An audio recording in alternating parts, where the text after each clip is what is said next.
కొద్ది నిమిషాలు దేవుని వాక్యాన్ని మనం ఆలకించడానికి సహాయకరంగా సమూయేలు మొదటి గ్రంథం ఎన్నో అధ్యాయం? 10వ అధ్యాయం. రైట్, 10వ అధ్యాయం మొట్టమొదటి వచనం. 10వ అధ్యాయం మొట్టమొదటి వచనం అందరం కలిసి బిగ్గరగా చదవటానికి ప్రయత్నం చేద్దాం.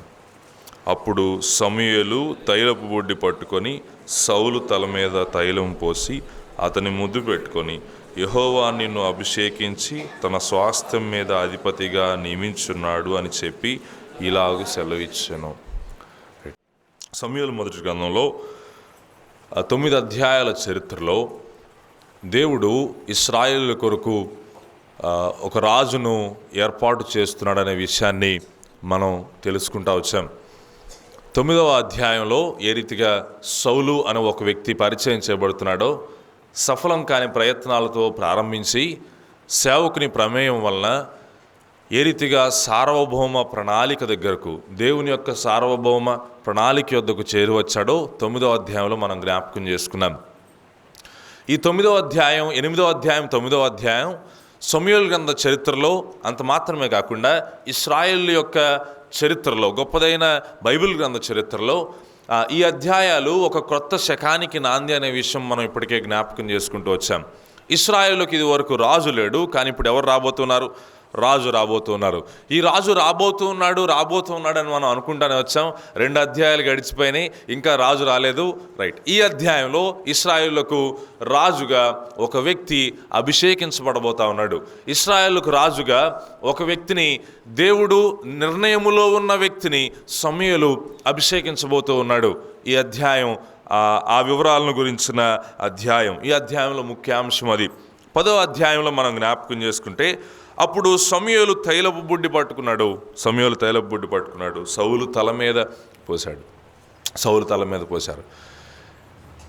సౌలు తల మీద సమూయేలు తైలపు బుడ్డితో తైలం పోసి అభిషేకించే కార్యక్రమం జరుగుతూ ఉంది 10వ అధ్యాయంలో. అయితే ఈ సౌలు ఈ ప్రాంతం తెలియనివాడు, సమూయేలు అంటే ఎవరో తెలియనివాడు. అసలు ఈ యొక్క అంశాలన్నిటికీ ఆయన చాలా దూరంగా భౌతిక సంబంధమైన వెతుకులాటలో నిమగ్నమై ఉన్నవాడు. అయితే దేవుడు అభిషేకించడానికి ముందుగా ఈ సౌలును, గార్ధబములు వెతుక్కుంటున్న సౌలును దేవుడు సేవకుని ప్రమేయం చేత ఎక్కడికి తీసుకొని వచ్చాడు? సమూయేలు గారి దగ్గర తీసుకొని వచ్చాడు. ఈ చిన్న విషయాన్ని మనం ఇక్కడ జ్ఞాపకం చేసుకొని ముందుకు వెళ్ళిపోదాం. దేవుని అభిషేకం యొద్దకు, లేకపోతే దేవుడు ఒక పని కొరకు ఒక వ్యక్తిని నియమించే కంటే ముందుగా దేవుడు ఆ వ్యక్తిని ఆ పని కొరకై రాబట్టవలసిన స్థలమునకు, ఆ పని కొరకై ఏర్పాటు చేయబడిన స్థలమునకు నడిపిస్తాడు అనే విషయం దేవుని యొక్క సార్వభౌమ అధికారంలో మనం చూస్తాం. ఈ అధ్యాయంలో సౌలు ఇంటి దగ్గర ఉన్నప్పుడు అభిషేకించబడలేదు. సౌలు కీషు అనే భాగ్యవంతుని కుమారునిగా ఇంటి వద్ద ఉన్నప్పుడు అభిషేకించబడలేదు. కానీ సౌలు ఎక్కడ అభిషేకించబడుతున్నాడు? సమూయేలు దగ్గరికి వచ్చినప్పుడు అభిషేకించబడుతున్నాడు. రైట్, అయితే ఇశ్రాయేలుకు 2వ రాజు 16వ అధ్యాయంలో రాబోతున్నాడు, అభిషేకించబడబోతున్నాడు. ఆ వ్యక్తి పేరు దావీదు. సమూయేలు ఎక్కడ అభిషేకించాడు దావీదును? ఎక్కడ అభిషేకించాడు? ఇంట్లో అభిషేకించాడు. రైట్, సౌలు సమూయేలు దగ్గరకు వచ్చి అభిషేకించబడ్డాడు. అయితే దావీదు సమూయేలే దావీదు దగ్గరకు వెళ్ళి అభిషేకించాడు. దావీదు యొక్క తండ్రి యెషై ఇంటిలో జరిగిన కార్యక్రమం, అభిషేక కార్యక్రమం. ఇక్కడ చిన్న విషయాన్ని మనం నేర్చుకుందాం. దేవుడు తన కార్యాలు జరిగించడానికి ఎవరెవరిని ఏ కోణాలలో ఏ విధముగా సిద్ధపరచాలో ఆ విధంగా ఖచ్చితంగా సిద్ధపరిచే దేవుడుగా ఉన్నాడు. సౌలును ఇంట అభిషేకించడానికి సౌలు యొక్క ఇల్లు భాగ్యవంతుని ఇల్లు, సౌలు యొక్క కుటుంబం సంపద కలిగిన కుటుంబం. సౌలు గార్ధబములు వెతుక్కుంటూ భూ సంబంధమైన వెతుకులాటలో నిమగ్నమై ఉన్న వ్యక్తి. ఇప్పుడు దేవుడు ఈ భూ సంబంధమైన వెతుకులాటలో నిమగ్నమై ఉన్న ఈ వ్యక్తిని ఎక్కడికి తీసుకొని రావాలి? ఆత్మ సంబంధమైన ఆలోచనల యొద్దకు తీసుకొని రావాలి. ఆత్మ సంబంధమైన ఆలోచనల యొద్దకు, ఆత్మ సంబంధమైన వ్యక్తుల యొద్దకు తీసుకుని రావాల్సిన అవసరం ఉంది. దేవుడు సమూయేలు దగ్గరకు సౌలును నడిపించి ఇప్పుడు సౌలుకు కొన్ని ముందస్తు వివరాలను ఇచ్చి, అవునా, ఇశ్రాయేలు అభిషేకం ఎవరి యందున్నది? బెన్యామీను గోత్రాన్ని గురించిన పరిచయ వాక్కులు, ముందస్తు విషయాలను ఇచ్చి ఆ సౌలుకు అవసరమైన భోజనాన్ని అనుగ్రహించి, సౌలు పనివానికి అవసరమైన భోజనాన్ని అనుగ్రహించి, ఆ సౌలును దేవుడు ఏ రీతిగా ఎన్నుకోబోతున్నాడు, సౌలును ఏ రీతిగా దేవుడు తన ప్రణాళికలో చూస్తున్నాడు అనే విషయాన్ని ప్రధానులతో కూర్చున్నబడినప్పుడు సౌలుకు తెలియజేసి ఈ విషయాలన్నిటినీ సౌలు చాలా క్రొత్తగా చూస్తున్నాడు. రైట్, ఇవన్నీ తెలియజేయబడిన పిమ్మట ఇప్పుడు సౌలును దేవుడు అభిషేకించబోతా ఉన్నాడు. దేవుని పని కొరకు దేవుడు తన ప్రణాళికలో దేవుడు మనలను తీసుకువెళ్ళుట కొరకు, దేవుడు మనలను తీసుకొని వెళ్ళే మార్గాలు, ఆయన ప్రణాళిక యొద్దకు తీసుకొని వచ్చుటకు దేవుడు మనలను తీసుకొని వెళ్ళే మార్గాలు అవి ఎంతో ఆశ్చర్యమైన మార్గాలు, మనకు అగమ్య గోచరంగా ఉండే మార్గాలు. కొన్ని సందర్భాలలో అసలు ఎందుకు వెళుతున్నామో అర్థం కాదు, కానీ ఖచ్చితంగా దేవుడు మాత్రం తన చిత్తం యొద్దకు నడిపించుటకు నీవు నేను విధేయులమైతే, నీవు నేను సేవకుని ప్రమేయంతో ఆ సేవకుని మాట విని దేవుని యొద్దకు వచ్చేవారమైతే ఖచ్చితంగా దేవుడు మనకు ఆ మార్గాలు తేటగా కనిపించకపోవచ్చేమో, కానీ దేవుడు తన ప్రణాళిక యొద్దకు, అందమైన అద్భుతమైన దేవుని ప్రణాళిక యొద్దకు ఖచ్చితంగా నడిపించేవాడు అనేది 9వ అధ్యాయం నుండి 10వ అధ్యాయంకు వెళ్ళే మధ్యలో మనం జ్ఞాపకం చేసుకుంటూ ఉన్నాం. దేవుని ప్రణాళిక ఎంతో అద్భుతమైంది. అందుకొరకు చేరే మార్గాలు అగోచరమైనవి.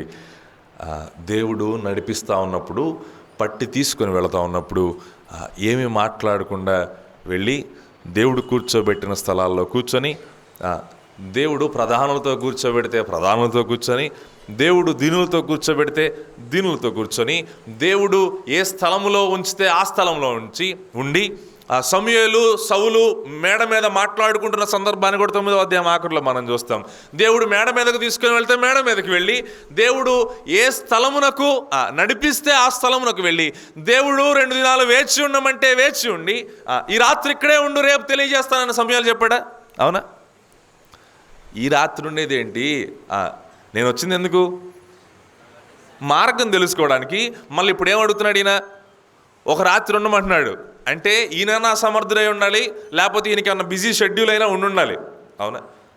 కానీ సౌలు వీటన్నిటి గురించి ఆలోచించట్లేదు. సౌలు మొత్తానికి దేవుడు తనను నడిపించే మార్గాలలో మౌనంగా నడిచి వెళ్ళిపోతూ ఉన్నాడు. దేవుడు సౌలును అభిషేకించడానికి ఇష్టపడ్డాడు. ప్రజలు కోరుకున్న రాజు సౌలు అయితే, దేవుని చిత్తములో ఉన్న రాజే సౌలు, దేవుని ప్రణాళిక చొప్పున ఉన్న రాజే సౌలు. చాలా సందర్భాల్లో సౌలు గురించి, దావీదు గురించి వ్యత్యాసాలను చూపించడానికి దావీదు దేవుని ఇష్టానుసారుడైన దేవుని చిత్తములో ఉన్న రాజు, కానీ సౌలు అనే ఆయన మనుష్యులు కోరుకున్న రాజు అని చెప్పి పరిమితం చేసేసి సౌలును దేవుడు ఏదో కోరుకోలేదనో, లేకపోతే సౌలు దేవుని ప్రణాళికలో లేడనో వ్యాఖ్యానించేవారున్నారు. కానీ 9వ అధ్యాయం ప్రకారం రేపు ఇచ్చటికి సౌలు వచ్చిన సమూయేలుకు చెప్పింది ఎవరు? దేవుడే చెప్పాడు. ఇది దేవుని ప్రణాళికలో జరుగుతున్న విషయం. దేవుని చిత్త ప్రకారమే సౌలు సమూయేలు దగ్గరకు నడిపించబడుతున్నాడు. ఇప్పుడు దేవుని చిత్త ప్రకారమే సౌలు అభిషేకించబడబోతా ఉన్నాడు. ఇక్కడ అభిషేకం అనే మాట దగ్గర కొన్ని విషయాలు తెలియజేసి ఈ అధ్యాయంలో ముందుకు వెళ్ళడానికి ఇష్టపడుతున్నాను. అభిషేకం అనేది భౌతికంగా తైలం పోసి అభిషేకిస్తున్న పరిస్థితిని మనం చూస్తాం. అభిషేకం అనే మాటకు బైబిల్ గ్రంథంలో ఆదిమ భాషలో ఉద్దేశం కొరకై ప్రత్యేకించబడుట అని అర్థం. రైట్, ఒక ఉద్దేశం కొరకై ప్రత్యేకించబడుట. అభిషేకం అనేది మనం సామాన్యంగా క్రైస్తవ సమాజాల్లో నేటి దినాల్లో ఎక్కువ వింటూ ఉంటాం. తైలాభిషేక ఆరాధనలు, అభిషేక పండుగలు. రైట్, ఇటువైపు నాకు తెలియదు కానీ మా వైపు ఎక్కువ జరుగుతూ ఉంటాయి. కానీ ఈ అభిషేకం అనేది మనం వింటున్న విషయానికి, బైబిల్ గ్రంథంలో ఉన్న విషయానికి వ్యత్యాసం ఉంది. బైబిల్ గ్రంథంలో అభిషేకం అనేది ఒక ఉద్దేశం కొరకు ప్రత్యేకించబడుట అనే అంశాన్ని నేర్పించే విషయం. ఇప్పుడు సౌలు అభిషేకించబడుతున్నాడు అంటే అర్థం ఏంటి? ఒక ఉద్దేశం కొరకు ప్రత్యేకించబడుతున్నాడు. ఇంతకాలం గార్ధభూములు వెతుక్కున్నాడు, ఇంతకాలం తన తండ్రి ఇంట భాగ్యవంతుని కుమారునిగా ఉన్నాడు. అయితే ఇప్పుడు ఒక ఉద్దేశం కొరకు ఈ వ్యక్తి ఏం చేయబడుతున్నాడు? ప్రత్యేకించబడుతున్నాడు. ఎందుకొరకు? రాజుగా ఉండటానికి. అభిషేకం అనేది యాజకులు చేయవలసిన పనిగా మనం చూస్తాం. లేవియా కాండంలో ఈ సంగతులు మనం జ్ఞాపకం చేసుకోవచ్చు. అయితే సౌలు అభిషేకించబడినా, దావీదు అభిషేకించబడినా, మరెవరు అభిషేకించబడినా ఆ అభిషేకం యొక్క అర్థం వారు ప్రత్యేకింపబడిన వారని. ఇక్కడ కూర్చున్న మనం అందరం కూడా నేను ఒక ఉద్దేశం కొరకు ప్రత్యేకించబడిన వారమే. అవునా? నేను ఈ లోకములో నుండి, మూర్ఖులకు ఈ తరములో నుండి ఏమైన వారం? ప్రత్యేకించబడిన వారం. ఈ మాట చెప్పి నేను ముందుకు వెళ్ళడానికి ఇష్టపడుతున్నాను. పేతురు మొదటి పత్రిక వెళ్దామా? పేతురు మొదటి పత్రిక 2వ అధ్యాయం. పేతురు మొదటి పత్రిక 2వ అధ్యాయం 9వ వచనం. పేతురు మొదటి పత్రిక 2వ అధ్యాయం 9వ వచనం. అయితే మీరు చీకటిలో నుండి ఆశ్చర్యకరమైన తన వెలుగులోనికి మిమ్మల్ని పిలిచిన వాని గుణాతిశయములను ప్రచురము చేయు నిమిత్తము అంటే ఒక ఉద్దేశం ఉంది. ప్రచురము చేయు నిమిత్తము ఏం చేయబడ్డారు? ఏర్పరచబడిన వంశమును, రాజులైన యాజక సమూహమును, పరిశుద్ధ జనమును, దేవుని సొత్తైన ప్రజలునై ఉన్నారు. ఇదివరకు చీకటిలో ఉన్నారు, ఇదివరకు దేవుని సొత్తైన ప్రజలు కాదు మీరు. ఇప్పుడు ఏం చేయబడ్డారు? ప్రత్యేకించబడ్డారు. ఎందుకొరకు ప్రత్యేకించబడ్డారు? ఆయన గుణాతిశయములను ప్రచురము చేయు నిమిత్తము. ఒక ఉద్దేశం, ప్రత్యేకతకు ఉంది. దాన్నే అభిషేకం అని మనం పిలుస్తాం. రాజులైన యాజక సమూహంగా చేయబడ్డామంటే ఆనాటి కాలంలో అభిషేకించబడిన వారు ఎవరైతే ఉన్నారో వారు భౌతిక సంబంధంగా రాజులుగా, భౌతిక సంబంధంగా యాజకులుగా అభిషేకించబడినారు. కానీ మన జీవితాల్లో నేను ఆత్మీయ కోణంలో ఆత్మ సంబంధమైన రాజులముగా, ఆత్మీయ కోణములో యాజకులముగా నేను కూడా ఏం చేయబడిన వారం? అభిషేకించబడిన వారం. ఉద్దేశం కొరకే ప్రత్యేకించబడిన వారం, అభిషేకించబడిన వారం. ఈ ఉదయకాలం రొట్టె పాత్రల్లో పాలు పొందిన, దేవుని శరీరం అని వివేచించి, దేవుని రక్తం అని, క్రీస్తు రక్తం అని వివేచించి రొట్టె పాత్రలో పాలు పొందిన ప్రతి ఒక్కరు కూడా యేసు ప్రభువును నమ్ముకొని ఇంకా బాప్తిసం తీసుకోకుండా ఉన్నవారైనప్పటికీ వారు కూడా ఒక ఉద్దేశం కొరకు ప్రత్యేకించబడిన వారు, చీకటిలో నుండి వెలుగులోనికి నడిపించబడిన వారు. ఇంకా యేసుక్రీస్తు ప్రభువును నమ్ముకోకపోతే మీరు ఇంకా ప్రత్యేకించబడలేదని అర్థం. యేసు ప్రభువునందు విశ్వాసం ఉంచకపోతే మీరు ఇంకా చీకటిలోనే ఉన్నారని అర్థం. యేసు ప్రభువునందు విశ్వాసం ఉంచకపోతే మీరు ఇంకా వెలుగులోనికి రాక స్వకీయ దురాశల చేత ఏడవబడుతూ ఈ లోక మర్యాద చొప్పున నడుచుకుంటున్నారని అర్థం. ఈ ఉదయకాలమైన మిగిలి ఉన్న రొట్టె పాత్ర మన ఎదుట ఉంటుండగా ఈ రొట్టె పాత్రలు, మిగిలిన రొట్టె పాత్రలు ఇంకా యేసు ప్రభువుని వద్దకు రాని వారు ఉన్నారని, ఇంకా చీకటిలో నుండి వెలిగింపబడని వారు ఉన్నారని, ఇంకా ఉద్దేశపూర్వకంగా ఉద్దేశం కొరకై ప్రత్యేకింపబడని వారు ఉన్నారని తెలియజేస్తూ ఉన్నాయి. దేవుడు సిద్ధంగా ఉన్నాడు నిన్ను అభిషేకించడానికి. దేవుడు సిద్ధంగా ఉన్నాడు చీకటిలో నుండి వెలుగులోనికి మిమ్మల్ని నడిపించడానికి. యేసుక్రీస్తు ప్రభువుని నమ్ముకోకపోతే ఇప్పటికైనా ప్రత్యేకింపబడండి. లోకములో నుండి ప్రత్యేకించబడండి, పాపము నుండి ప్రత్యేకించబడండి, పరలోక రాజ్య వారసులుగా మారాలని మనవి చేస్తున్నాం. యేసు ప్రభువునందు విశ్వాసం ఉంచిన నేను ప్రత్యేకించబడిన వారమని ఏదో సామాన్యంగా లోకంలోంచి బయటకు వచ్చేసాం కాదు. మన ప్రత్యేకతకు ఏముందో ఒక ఉద్దేశం ఉంది, ఒక నిమిత్తం ఉంది. ఈ ఉద్దేశం లేకుండా నన్ను దేవుడు ప్రత్యేకించలేదు. ఉద్దేశం కొరకు ప్రత్యేకించబడ్డాం, అభిషేకించబడిన వారం అనే ఆలోచన స్పృహ కలిగిన వారమై మన యాత్రను కొనసాగించవలసిన అవసరం ఉంది. 10వ అధ్యాయానికి మరలా వద్దాం. సమూయేలు మొదటి గ్రంథం 10వ అధ్యాయం. ఇప్పుడు సౌలు అభిషేకించబడుతున్నాడు అనే విషయం మనం ధ్యానిస్తూ ఉంటుండగా ఈ అధ్యాయం యొక్క సారాంశంలోనికి వెళ్ళే కంటే ముందుగా 10వ అధ్యాయంలో నన్ను ఆకర్షించిన ఒక విషయాన్ని తెలియజేయడానికి ఇష్టపడుతున్నాను. అప్పుడు సమూయేలు తైలం బుడ్డి పట్టుకొని సౌలు తల మీద తైలం పోసి అతని ముద్దు పెట్టుకునే మాట మనం చూస్తాం. అభిషేక కార్యక్రమం గురించిన అభిషేకం ఏ రీతిగా చేయాలనే వివరాలు, యాజకుడు ఏ రీతిగా అభిషేకించబడతాడనే వివరాలు లేఖన గ్రంథంలో మనం చూస్తాం. అయితే అభిషేకించే క్రమంలో ముద్దు పెట్టుకొనుట అనేది లేని విషయం. అవునా? తైలం పోయటం ఉంది, తల మీద తైలం పోసి అభిషేకించడం ఉంది, కానీ ముద్దు పెట్టుకొనుట అనేది అభిషేక క్రమంలో మనకు కనిపించని విషయం లేఖన గ్రంథంలో. అయితే సమూయేలు ఇక్కడ సౌలును ముద్దు పెట్టుకుంటున్నాడు. సౌలును ముద్దు పెట్టుకొని యెహోవా నిన్ను తన స్వాస్థ్యం మీద అధిపతిగా నియమించాడు అని చెప్పి పంపిస్తున్నాడు. నాకు ఆశ్చర్యం అనిపించింది. సమూయేలు సౌలును ముద్దు పెట్టుకోవటం వెనుక ఎందుకు ఈ మాట ప్రత్యేకంగా రాయబడింది అని ఆలోచిస్తున్నప్పుడు ఇంతవరకు తెర ముందు కనిపించింది ఎవరు? సమూయేలు గారే. న్యాయం తీర్చాలన్నా, యాజకత్వం చేయాలన్నా, ఏ కష్టం వచ్చినా, ఏ బాధ వచ్చినా, దాను మొదలుకొని బేర్షెబా వరకు, రామాలో గిల్గాలులో మొత్తం ఎవరు చూశారు? సమూయేలు గారే చూశారు. ఇప్పుడు ఇక ముందుకు యాజకత్వం తప్ప మిగిలిన బాధ్యతలన్నీ ఎవరు తీసుకోబోతున్నారు? సౌలు తీసుకోబోతున్నాడు. సౌలు బాధ్యతలు తీసుకొని పోతూ ఉంటుండగా ఇప్పుడు సామాన్యంగా మానవాతీయంగా నా బాధ్యతలన్నీ, నా పవర్స్ అన్నీ పోతున్నాయి, ఇక ఈయన తీసుకొని వెళ్ళిపోతున్నాడు అని అనుకున్నప్పుడు ఎవరైనా ముద్దు పెట్టి పంపిస్తారా? పంపించరు. ఎవరైనా పంపిస్తారా? పంపించరు. తరువాత తరం వస్తుంది, ఈ తరం ముందుకు వెళ్ళాలి దేవుని కొరకు, ఈ తరం దేవుని రాజ్యవ్యాప్తి కొరకు ముందుకు వెళ్ళాలి అని చెప్పినప్పుడు, అనే ఆలోచన వచ్చినప్పుడు చాలామంది మన అధికారం పోతుందేమో, మన యొక్క ఏమంటారు అజమాయిషీ పోతుందేమో, మన యొక్క ఆధిపత్యం పోతుందేమో అని ఆలోచించేవారు. కానీ బైబిల్ గ్రంథంలోని సమూయేలు వంటి భక్తులు రైట్, నాకు తెలుసు ఇక నుండి నాకు లేకపోతే నేను అధికారం చేసే ప్రాంతాలలో ఎక్కువ ప్రాంతాలు నీకు వెళ్ళిపోబోతున్నాయని, బట్ స్టిల్ ఇది దేవుని చిత్తం కాబట్టి నేను దీన్ని అంగీకరించి పంపిస్తున్నాను. దేవుడు అభిషేకించాడు నిన్ను, దేవుడు నియమించాడు నిన్ను, ఇది దేవుని ప్రణాళిక. అయితే ఇది నాకు కూడా ఆమోదమే, ఇది నాకు కూడా ఆమోదమే. నేను సంతోషంగా ఈ విషయాన్ని స్వీకరించి నిన్ను పంపిస్తున్నాను. ఇతరుల అభివృద్ధిని, ఇతరుల క్షేమాన్ని, ఇతరులు ఆత్మీయంగా అభివృద్ధి పొందుతుంటే చూచి ఆనందించేవాడు సమూయేలు గారండి. తన కుమారులు ముద్దు పెట్టుకొని న్యాయాధిపతులుగా నియమించాడనే విషయం బైబిల్ గ్రంథంలో లేదు.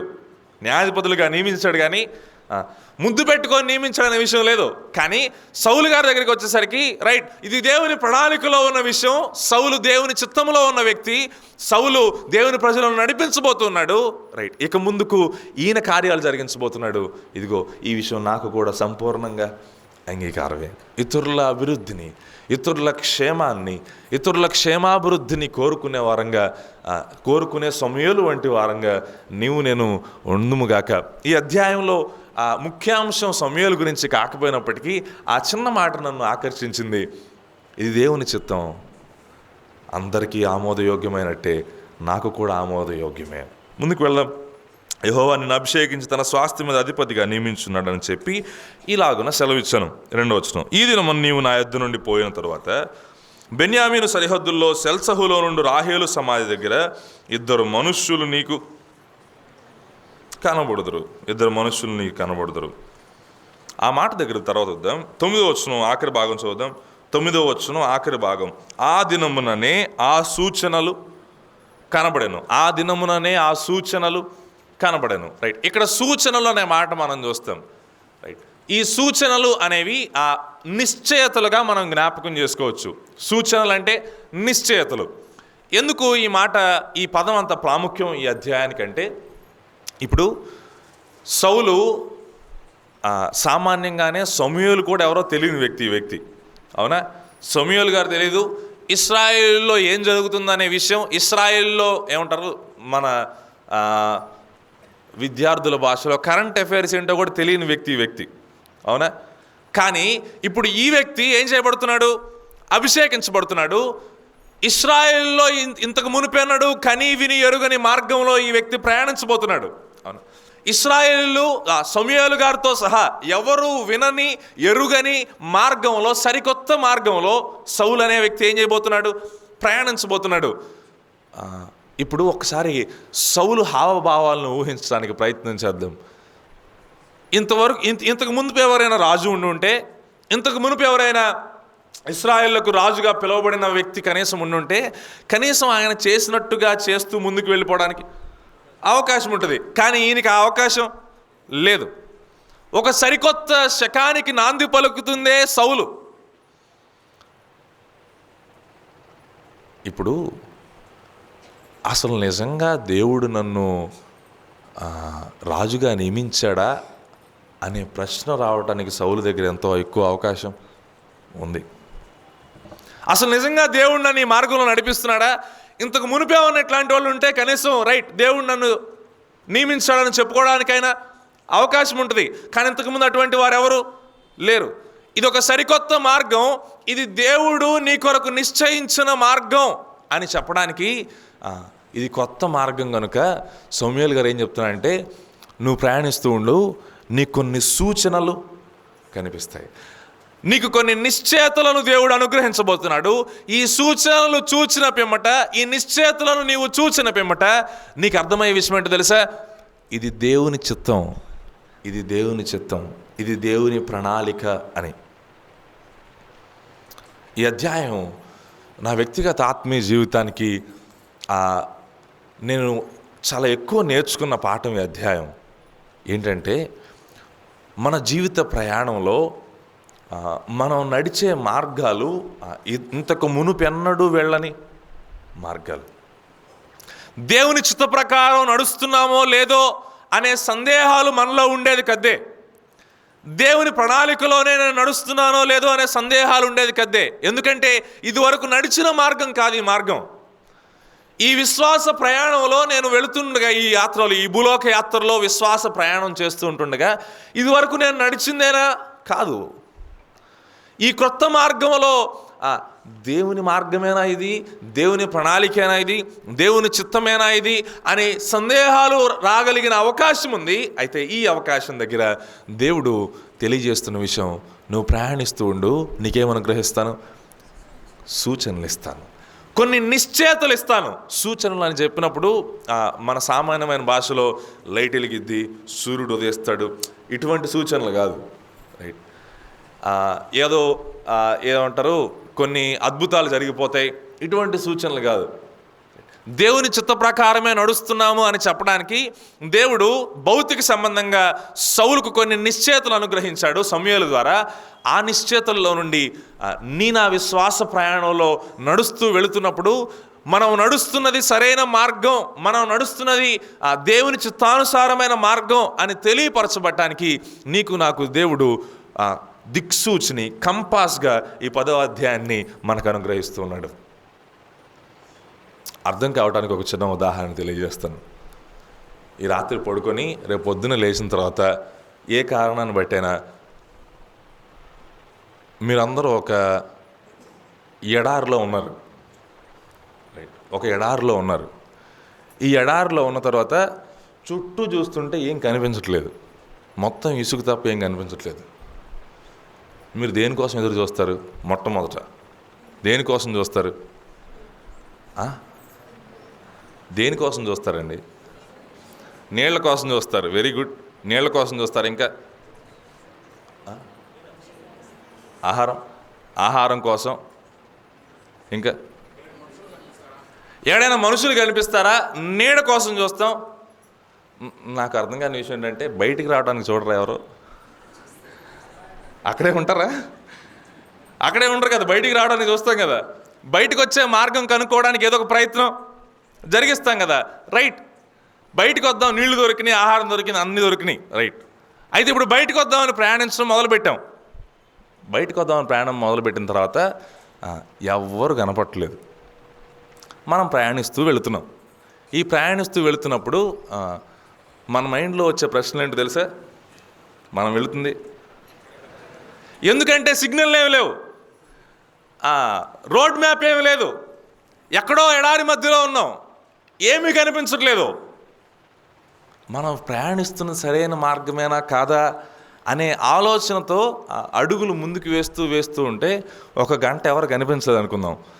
ఈ ఆలోచన ఏమైంది? ఇంకా రెట్టింపు అయింది, ఎక్కువైపోయింది. ఒక దశకు వచ్చిన తర్వాత రైట్, ఇది తప్పు మార్గమేలే, మనం ఏం చేసేద్దాం, మళ్ళీ వెనక్కి వెళ్దాం, మళ్ళీ వెనక్కి వెళ్ళి వేరొక మార్గాన్ని ఎంచుకుందాం. కానీ ఈ గంట లోపల ఎవరైనా ఎదురుగా ఒక అనామకుడైన వ్యక్తి వచ్చి, నేను ఎడారి బయట నుంచి వస్తున్నాను, మీరు వెళ్తున్నది సరైన మార్గమే అని చెప్తే మనసుకు ఎంత ప్రశాంతత వస్తుంది. నేను వెళుతున్న మార్గం సరైందే అని చెప్పినప్పుడు ఈ సందేహాలతో ఉన్న మనసు ఎంత ప్రశాంతతను తీసుకుని వస్తుంది.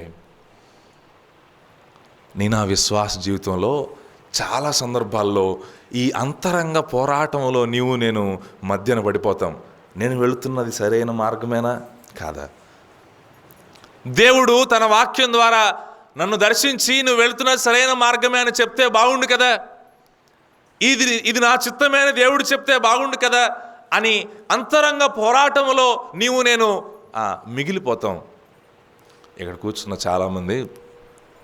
చాలామందిలో కొంతమంది అసలు ఈ స్పృహ కూడా లేకుండా విశ్వాస ప్రయాణం జరిగించేవారు ఉంటారు.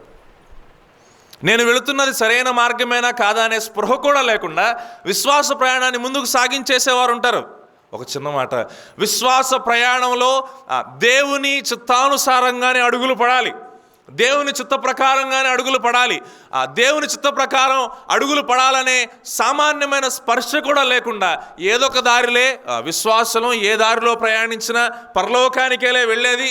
రైట్, పరలోకానికి ఖచ్చితంగా వెళ్తారులే, కానీ దేవుని చిత్తానుసారమైన మార్గంలో నడుస్తున్నామా లేదా అనే ప్రశ్న ప్రతి క్షణం మనలను భయపెడుతూ ఉండాలి, ప్రతి క్షణం మనలను దర్శిస్తూ ఉండాలి. ఒక విశ్వాసి, ఒక నిజమైన నికాసైన విశ్వాసి దేవుని సెలవు లేకుండా ఒక అడుగు ముందుకు వేయటానికి కూడా ఇష్టపడడు.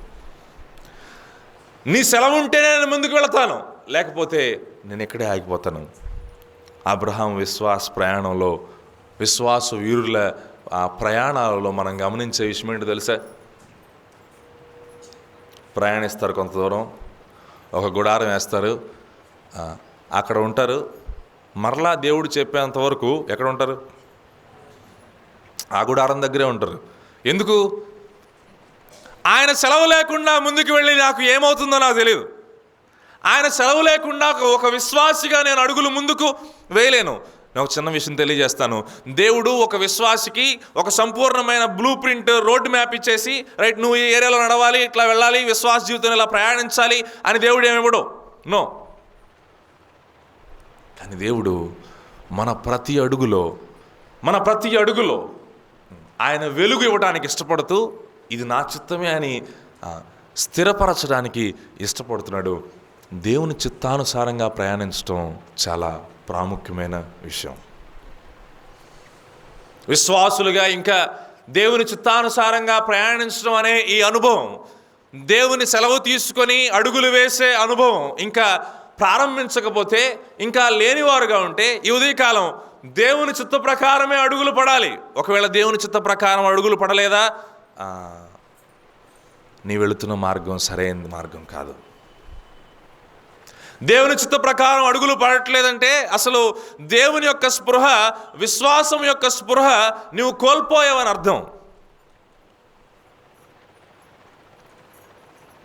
చదువుల్లో పైకి వెళుతున్నాం, ఎవరి చిత్త ప్రకారం వెళ్ళాలి? దేవుని చిత్త ప్రకారం. ఒక స్థలం నుండి ఇంకో స్థలానికి ప్రయాణం చేస్తున్నాం అవసరతను బట్టి, ఎవరి చిత్త ప్రకారం? దేవుని చిత్త ప్రకారం. వైవాహిక జీవితంలో ముందుకు వెళుతున్నాం, ఎవరి చిత్త ప్రకారం వైవాహిక జీవితాలు ముందుకు వెళ్ళాలి? దేవుని సెలవు ప్రకారం. దేవా నువ్వు సెలవివ్వు, దేవా నువ్వు నిశ్చేత అనుగ్రహించు, నేను ముందుకు కదులుతాను. భక్తుల జీవితాల్లో మనం నేర్చుకునే విషయం, ఇక్కడ 10వ అధ్యాయాలు కూడా మనం చూడబోతున్న విషయం. దేవుని చిత్త ప్రకారం నడుస్తున్నారు ఒక వ్యక్తి అని చెప్పడానికి ఒక 3 సూచనలు లేక ఒక 3 నిశ్చయతలు ఈ అధ్యాయంలో మనం జ్ఞాపకం చేసుకోబోతున్నాం. సౌలు ఇంతవరకు ఎరుగని మార్గంలో ప్రయాణిస్తూ, రైట్ ఇది దేవుడు నా కొరకు ఏర్పాటు చేసిన మార్గమే అని నమ్మడానికి, అని తెలుసుకోవడానికి ఒక 3 నిశ్చయతలు ఈ అధ్యాయం మనకు తెలియజేస్తుంది. 2వ వచనం, ఈ దినమున నీవు నా యొద్ద నుండి పోయిన తరువాత బెన్యామీను సరిహద్దుల్లో సెల్సహులో నుండి రాహేలు సమాధి దగ్గర 2 మనుష్యులు నీకు కనబడుదురు. 2 మనుషులు నీకు కనపడతారు. వాళ్ళు ఏం చేయబోతున్నారు తర్వాత మాట్లాడుకుందాం. అయితే ఈ 2 మనుషులు ఎవరో తెలుసా? ఎక్కడ కనపడుతున్నారో తెలుసా? ఎవరు సమాధి దగ్గర? రాహేలు సమాధి దగ్గర కనిపిస్తారు. రైట్, బెన్యామీను సరిహద్దుల్లో సెల్సహులో నుండి రాహేలు సమాధి దగ్గర కనిపిస్తారు. అంటే అర్థం ఏంటి? నువ్వు వెళుతున్న మార్గంలో నీ పితరులకు సంబంధించిన ప్రదేశంలో నుండి నువ్వు వెళతావు. నీ పితరులకు సంబంధించిన ప్రదేశంలో నిన్ను వ్యక్తులు కలుసుకుంటారు. రాహేలు సమాధి యొద్ద నుండి నువ్వు వెళతావు.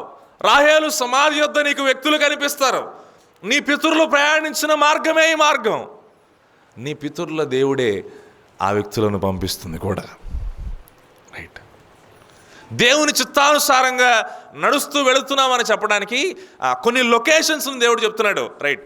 ఇది నీ పితరుల సమాధి దగ్గర, నీ పితరులు ఉన్న స్థలం దగ్గర దేవుడు నిన్ను దర్శించబోతున్నాడు. ఆ పితరుల దేవుడే నీ దేవుడు, ఆ పితరుల దేవుడే నిన్ను రాజుగా అభిషేకించిన దేవుడు అని చెప్తూ ఆ సారాంశాన్ని తెలియజేస్తూ కిందకు వెళ్దాం. ఒక ఇద్దరు మనుషుల్ని కనబడతారు. వారు 2వ వచనం మధ్య భాగం, వారు నువ్వు వెదకబోయిన గార్ధబొమ్మలు దొరికినవి, నీ తండ్రి తన గార్ధబొమ్మల కొరకు చింతింపక నా కుమారుని కనుగొనుటకై నేనేమి చేతున్నాను నీ కొరకు ఏం చేస్తున్నాడు విచారపడుతున్నారని చెప్పుదురు. రైట్. ఒక ఇద్దరు మనుషులు వస్తారు. ఈ ఇద్దరు మనుషులు నీకు తెలియజేసే విషయం ఏంటో తెలుసా?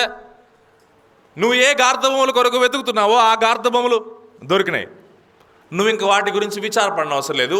నువ్వు ఇంటికి రావాలి. ఇంకా ఎందుకు? నీ తండ్రి నీ గురించి విచారపడుతున్నాడు, నీ గురించి విచారపడుతున్నారు. రైట్.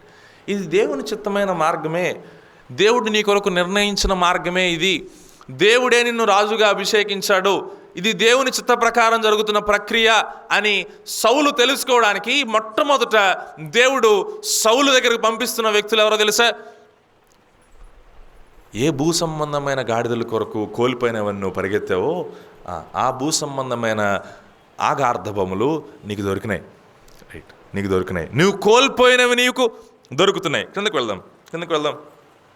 3వ వచనం. తర్వాత అక్కడ నుండి నువ్వు వెళ్ళి తాబోరు మైదానంకు రాగానే అక్కడ బేతేలునకు దేవుని వద్దకు పోవు 3 మనుషులు నీకు ఎదురుపడుదురు. ఒకడు 3 మేక పిల్లలు, ఒకడు 3 రొట్టెలు, ఇంకొకడు ద్రాక్షారసపు తిత్తిని మోయిచు ఒత్తురు. బేతేలునకు వెళుతున్నారు 3 వ్యక్తులు, 3 మనుషులు. ఆ దారిలో నువ్వు కూడా వెళతావు. వారు నిన్ను కలుసుకుంటారు. రైట్. ఇక్కడ కొన్ని పదాలు స్పష్టంగా మనం గమనిస్తే, మొదట రాహేలు సమాధి, తరువాత బేతేలుకు ఎక్కిపోతున్నవారు. అవునా? ఇవన్నీ కూడా ఏ ప్రాంతాలు? దేవుడు దర్శించిన ప్రాంతాలు, విశ్వాసపు అడుగులున్న ప్రాంతాలు ఈ ప్రాంతాలు. రైట్. బేతేలు దగ్గర దేవుడు మాట్లాడాడు. ఎవరితో? యాకోబుతో మాట్లాడాడు. రైట్.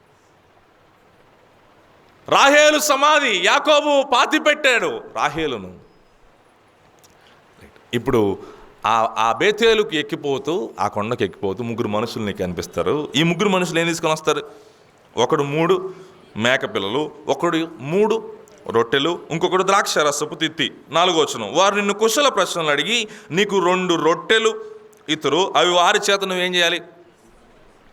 తీసుకోవాలి. రైట్. ఈ 4 వచనాల ఈ మొదటి భాగాన్ని ఇలా జ్ఞాపకం చేయడానికి నేను ఇష్టపడుతున్నాను.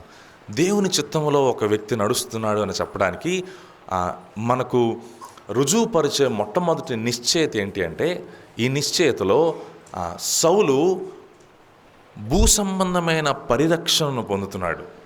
రైట్. భూ సంబంధమైన పరిరక్షణను పొందుతున్నాడు. అంటే పరిరక్షణ అనేది అర్థం ఏంటంటే ప్రొటెక్షన్ అని అర్థం. పరిరక్షణ అంటే సురక్షితంగా కాపాడబడుట అని అర్థం. ఇప్పుడు తాను కోల్పోయిన గాడిదలు, తాను కోల్పోయిన గార్ధబొమ్మలు ఇప్పుడు ఏమైనాయి? పరిరక్షించబడ్డాయి. They are protected, they are safe. నీకు సంబంధించిన నీవు కోల్పోయిన ఏవైతే ఉన్నాయో ఈ యొక్క జీవులు ఏవైతే ఉన్నాయో అవి సురక్షితంగానే ఉన్నాయి. అంత మాత్రమే కాకుండా ఇప్పుడు నీ దగ్గర భోజనం లేదు. అవునా? 9వ అధ్యాయంలో మనకు తెలిసిన విషయం ఏంటి? నీ దగ్గర ఏం లేదు? భోజనం లేదు. సమూయేలు గారు ఆ రాత్రి ప్రశాంతంగా నీకు భోజనం పెట్టాడు, పంపించేశాడు. కానీ ఇప్పుడు దారిలో నీకేం కావాలి? ఆహారం కావాలి. అవునా? ఈ ఆహారం కూడా దేవుడే నీకు దయచేస్తాడు. భూ సంబంధంగా నిన్ను పరిరక్షించడానికి దేవుడు ఇష్టపడుతున్నాడు. ఈ భూ సంబంధమైన పరిరక్షణ ద్వారా దేవుడు నీకు ఒక నిశ్చయత ఇస్తున్నాడు. ఏమని? నువ్వు వెళుతున్న మార్గం సరైన మార్గం. భూ సంబంధమైన పరిరక్షణ. సౌలు దగ్గర ఆహారం లేదు, కానీ సౌలు దగ్గర పనివాడు ఉన్నాడు. అవునా? అక్కడ వచ్చిన మాట నన్ను ఆశ్చర్యపరిచింది. 3వ వచనంలో ఒకడు 3 మేక పిల్లలు తీసుకొని వస్తాడు, ఇంకొకడు 3 రొట్టెలు తీసుకొని వస్తాడు, ఇంకొకడు ద్రాక్షారసపు. 4వ వచనంలో వారిని కుశల ప్రశ్నలు అడిగి నీకేమిస్తారు? ఎన్ని రొట్టెలు తీసుకొచ్చింది? 3 రొట్టెలు. ఇచ్చింది ఎన్ని? 2 రొట్టెలు. తీసుకొచ్చిన దాంట్లో ద్రాక్ష రసం తిత్తి ఉంది, మేక పిల్లలు కూడా ఉన్నాయి. ఇవన్నీ ఏమైనా ఇచ్చారా? ఏమీ లేదు. ఎన్ని రొట్టెలు ఇచ్చారు? 2 రొట్టెలు. సౌలు పనివాడు ఎంతమంది ఉన్నారు? 2 ఉన్నారు. ఎన్ని రొట్టెలు వచ్చినాయి? 2 వచ్చినాయి. అవునా? దేవుడు నీకు కావలసిన వాటిని ఈ మార్గంలో సిద్ధపరచడానికి సిద్ధంగా ఉన్నాడు. ఆయన నీ కొరకు కావలసిన వాటిని మార్గంలో సిద్ధపరిచాడు. భూ సంబంధమైన పరిరక్షణ, నీవు ప్రొటెక్టెడ్గా నీకు కావలసిన నీకు అవసరమైన విషయాలన్నిటినీ దేవుడు చూసుకోవడానికి ఇష్టపడుతున్నాడు. దేవుడు నీకు అనుగ్రహించడానికి ఇష్టపడుతున్నాడు. ఈ భూ సంబంధమైన పరిరక్షణ నీకు కలుగుతూ ఉన్నప్పుడు నువ్వు నిశ్చయించుకోగలిగిన విషయం ఏంటంటే, రైట్, నేను ఏ మార్గంలో నడుస్తున్నాను? ఆ దేవుని చిత్తానుసారమైన మార్గంలో నడుస్తున్నాను. ఈ మాట చెప్తున్నప్పుడు రైట్, దేవుడు అంటే భూ సంబంధమైన ఆశీర్వాదాలు ఇచ్చే దేవుడు, దేవుడు అంటే గొప్ప గొప్ప భూ సంబంధంగా ఆశీర్వాదాలు ఇచ్చే దేవుడు అని చెప్పి ఎక్కువ మంది ఆలోచించేది కద్దే. కానీ నేను ఒక మాట తెలియజేస్తాను. దేవుడు ఇక్కడ సౌలు భోగాల కొరకు ఇస్తున్నాడా, అవసరాల కొరకు ఇస్తున్నాడా? అంతే. అవసరానికి మించి ₹1 కూడా సౌలు దగ్గరికి రావట్లేదు. సౌలు తన పనివాడు ఇద్దరే ఉన్నారు. 3 రొట్టెలు ఇవ్వచ్చు వాళ్ళు, రైట్. 1 రొట్టె వాళ్ళు తినడానికి ఉంచుకున్నారేమో అనుకోవడానికి లేదు. ఉంచుకోవాలనుకుంటే ఎన్ని రొట్టెలు ఉంచుకోవాలి? వాళ్ళు 3 ఉన్నారు కాబట్టి 3 ఉంచుకోవాలి. కానీ ఈ 3 2 రొట్టెలు ఇచ్చేళ్ళారు. అవసరమైనంత మట్టుకు దేవుడు నీ యొక్క జీవనానికి కావలసిన వాటిని, జీవితానికి కావలసిన వాటిని అనుగ్రహించడానికి ఈ మార్గంలో ఆయన నిశ్చయించాడు. భూ సంబంధంగా నీకు ఏది కావాలో, ఏమి నీవు ఆరగించవలసిందో, ఏమి నీవు కట్టుకొనవలసిందో వీటన్నిటినీ దేవుడు అనుగ్రహించడానికి సిద్ధంగానే ఉన్నాడు. కానీ మన క్రైస్తవ సమాజాల్లో ఒక దుర్బోధ ప్రబలుతుంది. ఏంటి అంటే, ఆ దుర్బోధ, దేవుని చిత్తంలో ఉంటే నీకు బిల్డింగ్లు వస్తాయి. రావు. దేవుని చిత్తంలో ఉంటే కారులు కొంటారు. దేవుని చిత్తంలో ఉంటే ఆస్తులు నీవు సంపాదించుకోవచ్చు. దేవుని చిత్తంలో ఉంటే గొప్ప ఐశ్వర్యవంతుడు అవుతావు. దీన్ని ప్రాస్పెరిటీ గాస్పుల్ అని పిలుస్తారు. అంటే సంపదకు సంబంధించిన సువార్త. కానీ దేవుడు తెలియజేస్తున్న విషయం, నీ అవసరాలు సమస్తాన్ని ఏం చేస్తాను? నేను తీరుస్తాను. రైట్. దేవుడు భూ సంబంధమైన పరిరక్షణ ఇవ్వడానికి ఇష్టపడుతున్నాడు. నీ భోగాల కొరకు దేవుని చిత్తాన్ని అడ్డం పెట్టొద్దు.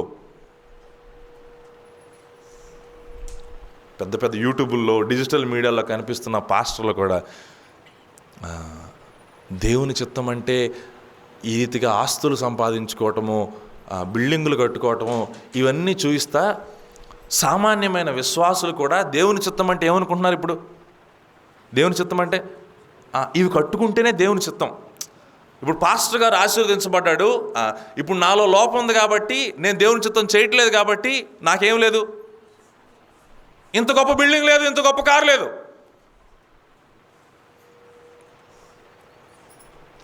దేవుడు మీకు అందరికీ సంపదను, ఆశీర్వాదాన్ని అనుగ్రహించను గాక. నేను దానికి వ్యతిరేకం కాదు. కానీ దేవుడు మన భోగాల కొరకు ఇచ్చేవాడు కాదు, మన అవసరతలను మాత్రం తీర్చేవాడు. సంపదను, ఐశ్వర్యవంతులను, ధనికులను చేసేది కూడా దేవుడే. అయితే దేవుని చిత్తంలో బేసిక్ ప్రామాణికమైన విషయం ఏంటంటే, దేవుడు నీ యొక్క అవసరతలను తీరుస్తాడు. ఈ విషయాన్ని అర్థం చేసుకోవడానికి ఏలియా దగ్గరికి వెళ్దాం. ఏలియా దగ్గరికి వెళితే దేశంలో కరువు వచ్చింది. కరువు వచ్చిన తర్వాత దేవుడు ఏం చెప్పాడు? ఎక్కడికి వెళ్ళమన్నాడు? కేరీతు వాగు దగ్గరికి వెళ్ళమన్నాడు. అవునా? కేరీతు వాగు దగ్గరికి వెళ్ళమన్నాడు. కేరీతు వాగు దగ్గర ఏలియాకి ఏమన్నా బిల్డింగ్ ఉందా? లేదు. కేరీతు వాగు దగ్గర ఏలియాకి ఏమన్నా ఆస్తులు ఉన్నాయా? లేవు. కేరీతు వాగు దగ్గర ఏలియాకి ఏమన్నా ఏమంటారు ఐశ్వర్యం ఏమన్నా ఉందా? లేదు. కానీ కేరీతు వాగు దగ్గరకు దేవుడు ఏం పంపించాడు? ఆహారాన్ని పంపించాడు. రొట్టె వచ్చింది, మాంసం వచ్చింది. యాక్చువల్గా నీ అవసరత కంటే ₹1 ఎక్కువే వచ్చింది. దేవుని చిత్తం ఎలా ఉంటుంది అంటే, దేవుని చిత్తంలోనే ఇప్పుడు ఏలియాని మీరు ఆలోచించండి. దేవుడు కేరీతు వాగు దగ్గరికి వెళ్ళమన్నాడు. కేరీతు వాగు దగ్గర ఏముంది? ఏమీ లేదు చూడటానికి. కానీ కేరీతు వాగు దగ్గర ఇది దేవుని చిత్తమే అని తెలియపరచబడటానికి అసలు నువ్వు ఊహించని ఏరియాస్లో నుండి, నీవు ఊహించని దారుల్లో నుండి కాకోలముల ద్వారా ఆహారం నీకు ఏర్పరచబడుతుంది. అక్కడ అయిపోయింది. మరలా దేవుడు ఏం చెప్పాడు? వెళ్ళమన్నాడు. అవునా?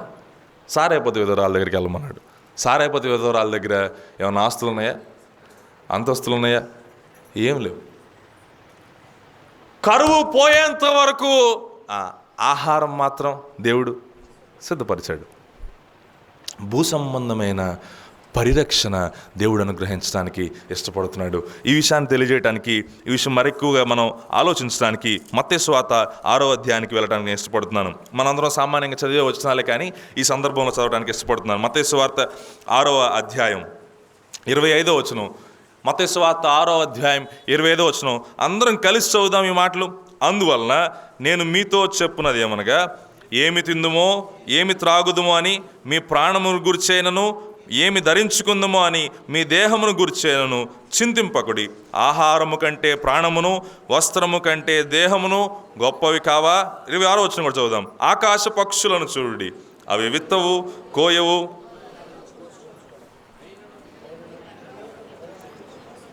మీరు వాటికంటే బహుశ్రేష్ఠులు కారా? ఆకాశ పక్షులను పోషిస్తున్న దేవుడు ఆయన చిత్తంలో ఉన్న నిన్ను నన్ను పోషించలేడా?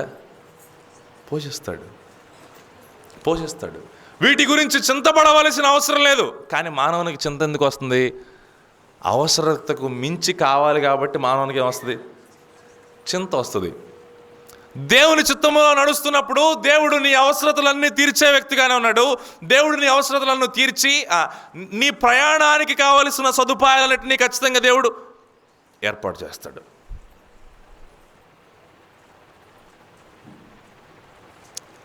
మనలో ఎవరూ కూడా దేవుడు నాకు బిల్డింగ్ ఇవ్వలేదు, దేవుని చిత్తం కాదేమో అనే ఇటువంటి ఆలోచనల వైపు, సంపద గురించిన ఆలోచనల వైపు వెళ్లకుండా, దేవుడు నాకేమిచ్చాడు? ఆహారానికి, తినడానికి ఆహారం ఇచ్చాడు, త్రాగటానికి నీరు ఇచ్చారు, నిలువ నీడ గృహాన్ని ఇచ్చాడు. రైట్? సంతృప్తి కలిగి జీవించటం, సంతృప్తి కలిగి ముందుకు అడుగులు వేయటం. దేవుని చిత్తంలో ఉన్నాను, దేవుడు నాకు కావలసిన వాటిని ఏర్పాటు చేస్తున్నాడు అనే ఆలోచన కలిగి ఉండటం ఎంతైనా ప్రాముఖ్యమైన విషయం. ఈ ప్రయాణిస్తున్న క్రొత్త మార్గంలో భూ సంబంధమైన పరిరక్షణను దేవుడు అనుగ్రహిస్తున్నాడు ఒక నిశ్చయతగా. ఇక్కడ నేను ఆగడానికి ఇష్టపడలేదు. కిందకి వెళ్ళిపోదాం. 5వ వచనం. ఇలాగు పోవచ్చు, ఫిలిష్తీయుల దండు కాపువారు ఉండు దేవుని కొండకు చేరుదు. అక్కడ ఊరు దగ్గరకు నీవు రాగానే స్వరమండలమును, తంబుర, సన్నయి, సితారా వాయించు వారి వెనుక ఉన్నతమైన స్థలం నుండి దిగివచ్చు ప్రవక్తల సమూహం నీకు కనబడును. వారు ప్రకటన చేయొచ్చు వత్తురు. యెహోవా ఆత్మ నీ మీదకు బలముగా దిగివచ్చును. నీవు వారితో కలిసి ప్రకటన చేయుచుండగా నీకు క్రొత్త మనస్సు, నీకేమొస్తుంది? క్రొత్త మనస్సు వస్తుంది. దేవుని చిత్తానుసారంగా నువ్వు ప్రయాణిస్తున్నావు అని చెప్పడానికి మొదట భూ సంబంధమైన పరిరక్షణ నీకు సిద్ధంగా ఉంది. అయితే ఇది దాటిన తర్వాత ఈ భూ సంబంధమైన పరిరక్షణ అనేది ప్రామాణికంగా బేసిక్ థింగ్. రైట్? ఈ బేసిక్ థింగ్ను దాటిన తర్వాత, ఈ ప్రామాణికమైన దాటిన తర్వాత దేవుడు తెలియజేస్తున్న విషయం ఏంటంటే, సమూయేలు ద్వారా తెలియజేస్తున్న విషయం, నువ్వు వెళ్తా ఉంటే దేవుని ఆత్మ బలముగా నీ మీదకు దిగవచ్చును. దేవుని ఆత్మను నీవు పొందుకుంటావు. దేవుని ఆత్మను పొందుకున్న తర్వాత నీకేం కలుగుతుందో తెలుసా? క్రొత్త మనస్సు కలుగుతుంది.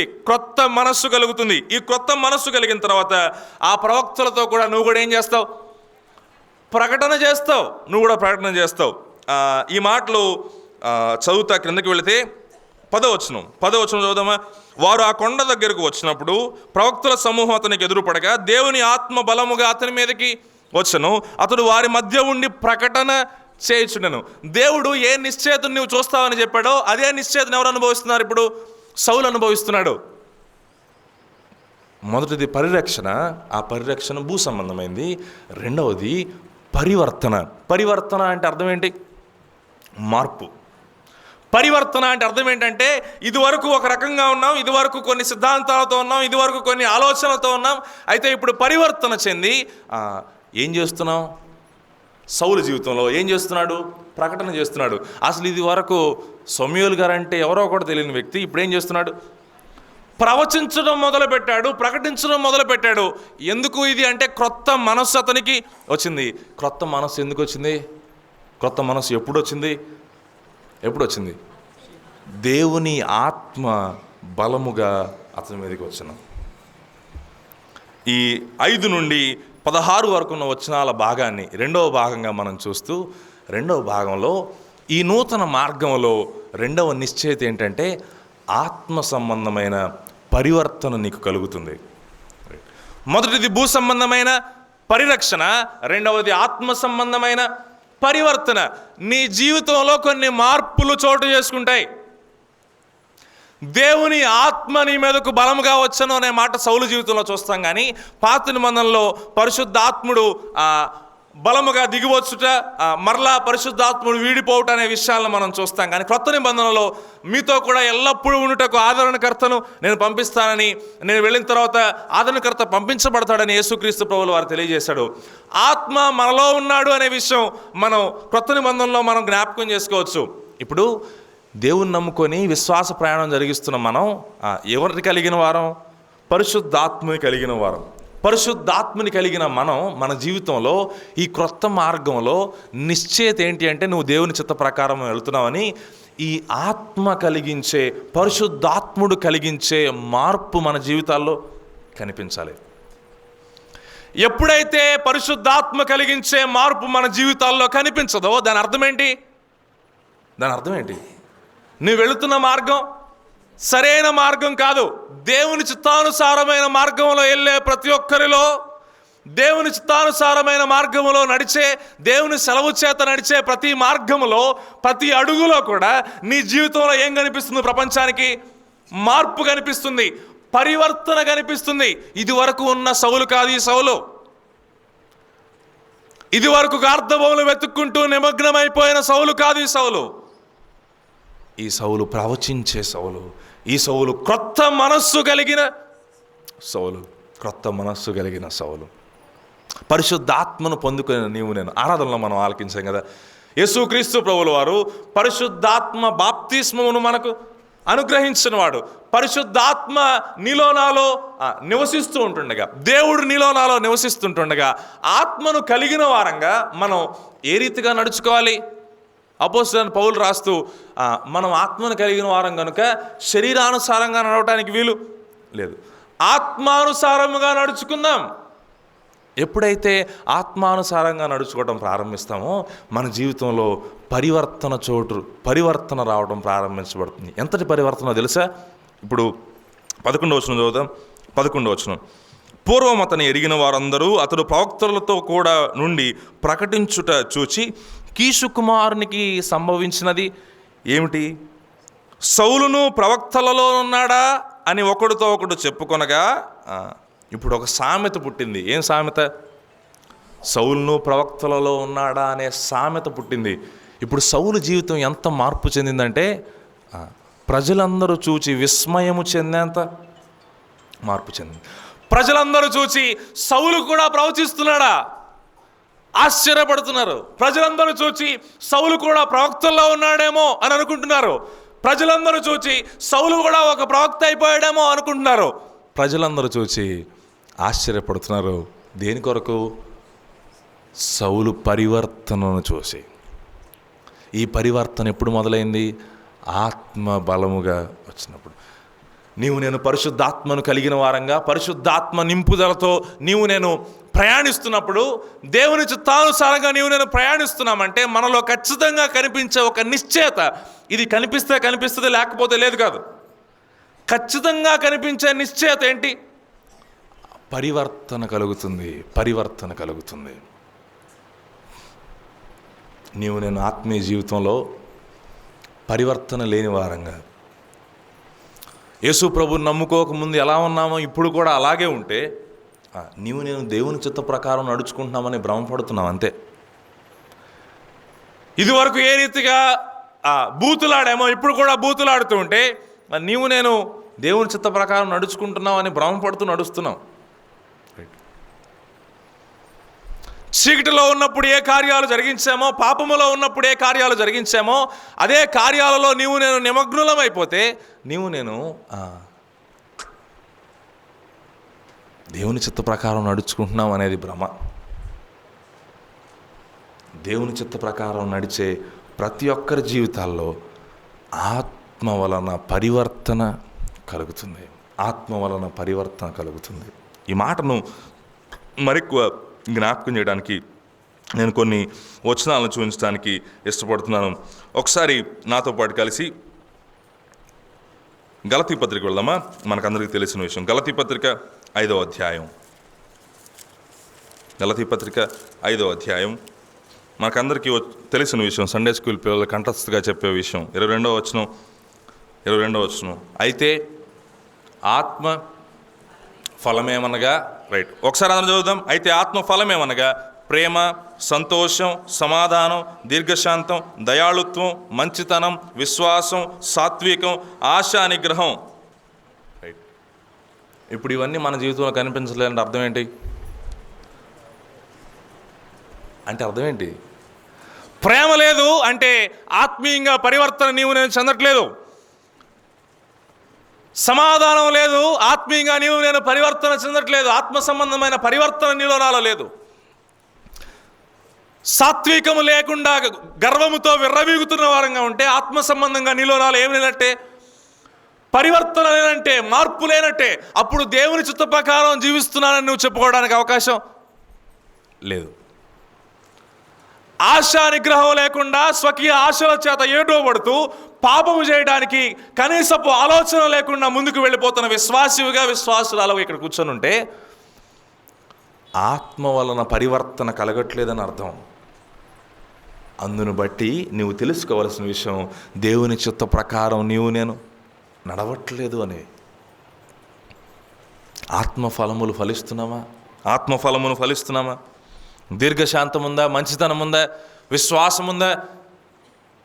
ఇది వరకు చాలా కోపదారి మనిషి అండి, కానీ ఇప్పుడు దీర్ఘశాంతం వహిస్తున్నాడు, ఇప్పుడు చాలా శాంతంగా ప్రవర్తిస్తున్నాడు అని ప్రజలు మన గురించి మాట్లాడుకోగలుగుతున్నారా?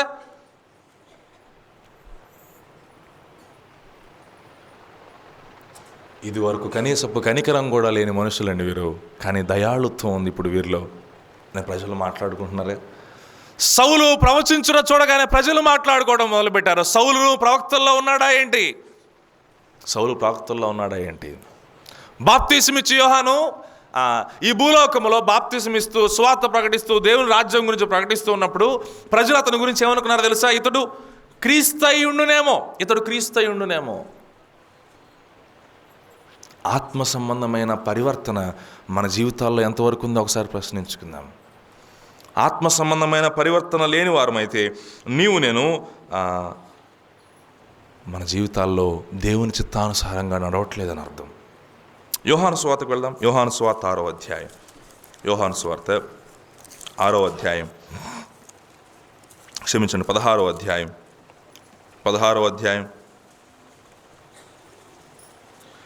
8వ వచనం లేక 7-8 వచనాలు చదువుదాం. 7-8 వచనాలు.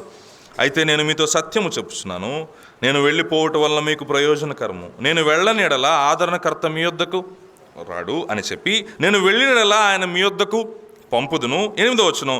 ఆయన వచ్చి, అంటే ఈ పరిశుద్ధాత్ముడు వచ్చి ఆ పాపమును గురిచియు నీతిని గురిచియు తీర్పును గురిచియు లోకమును ఒప్పుకొన చేయను. పరిశుద్ధాత్మ వలన ఆత్మ సంబంధమైన పరివర్తన కలిగే విధానములో మరొకటి ఏంటి అంటే పాపమును గురించి నీతిని గురించి ఏం జరుగుతుంది? ఒప్పుకోలు జరుగుతుంది. పాపమును గురించి నీతిని గురించి ఒప్పుకోలేని స్థితిలో నీవు ఉన్నావంటే అర్థం ఏంటంటే నీవు దేవుని చిత్త ప్రకారం నడవట్లేదని అర్థం. ఆత్మ సంబంధమైన పరివర్తన నీలో నాలో కలగట్లేదని అర్థం. ఇంకా యేసుక్రీస్తు ప్రభువుని నమ్ముకొని వారు దేవుని చిత్త ప్రకారంగా మీరు నడవట్లేదు అనటానికి రుజువు ఇదే. మీరు ఇంకా మీ పాపాలను ఒప్పుకోలేరు. మీరు ఇంకా మీ పాపాలను ఒప్పుకోవడానికి, దేవుని దగ్గర క్షమాపణ పొందడానికి, మీరు పాపులమని అంగీకరించడానికి ఇష్టపడట్లేదు. దేవుని చిత్తంలో మీరు లేరు. ఇంకా దేవుని చిత్తానుసారంగా మీరు నడుచుకోవట్లేదు. దయచేసి గమనించండి. నమ్మిన మనం కూడా పొరపాట్లు ఉన్నప్పుడు, దేవునికి వ్యతిరేకమైన మార్గాల్లో నడిచినప్పుడు, శోధనల దగ్గర లొంగిపోయినప్పుడు పరిశుద్ధాత్ముడు ఏం చేస్తాడు? ఒప్పింపజేస్తాడు. నీవు పాపివని ఒప్పింపజేస్తాడు. నీలో లోపం ఉందని ఒప్పింపజేస్తాడు. నీలో ఈ యొక్క సమస్య ఉందని ఒప్పింపజేస్తాడు. ఏం కాదులే అని వెళుతున్నావు అంటే అర్థం ఏంటి? ఆత్మ వలన పరివర్తన పొందడానికి నువ్వు ఇష్టపడలేదు, దేవుని చిత్త ప్రకారం నడుచుకోవడానికి ఇష్టపడలేదు. ఇది నిశ్చయత. ఆత్మ సంబంధమైన పరివర్తన అనేది ఇది ఒక నిశ్చయత. నీవు ఖచ్చితంగా దేవుని మార్గంలో ఉన్నావని చెప్పడానికి. ఇంకా కిందకు వెళ్దాం. యోహాను సువార్త 14వ అధ్యాయం 25వ వచనం చదువుతున్నాను. 14వ అధ్యాయం 25వ వచనం. నేను మీ వద్ద ఉండగానే ఈ మాటలు మీతో చెప్పితిని, ఆదరణకర్త అనగా తండ్రి నా నామమున పంపబో పరిశుద్ధాత్మ సమస్తమును మీకు బోధించి నేను మీతో చెప్పిన సంగతులన్నిటినీ మీకేం చేస్తాడు? జ్ఞాపకము చేయను. పరిశుద్ధాత్ముడు ఏం జ్ఞాపకం చేస్తాడు? ఆయన బోధిస్తాడు. దేవుడు చెప్పిన మాటలను, క్రీస్తు ప్రభువు చెప్పిన మాటలను ఏం చేస్తాడు? మీకు జ్ఞాపకం చేస్తాడు. మందిరం దాటి బయటికి వెళితే దేవుని వాక్యం మనకు జ్ఞాపకం వచ్చేది చాలా చాలా చాలా తక్కువ. అవునా? వాస్తవేనా కదా? దాని అర్థం ఏంటి? పరిశుద్ధాత్ముడు జరిగిస్తున్న కార్యానికి నీవు చోటు ఇవ్వట్లేదు. ఆత్మ సంబంధమైన పరివర్తన నీలో నాలో లేదు. మనస్సు మారటలేదు. ఆత్మ అనుగ్రహించే ఆ నూతనమైన రూపాంతరం నీవు నేను చెందలేకపోతూ ఉన్నాం. మనకందరికీ తెలిసిన రోమపత్రిక వెళదాం. రోమపత్రిక 12వ అధ్యాయం. రోమపత్రిక 12వ అధ్యాయం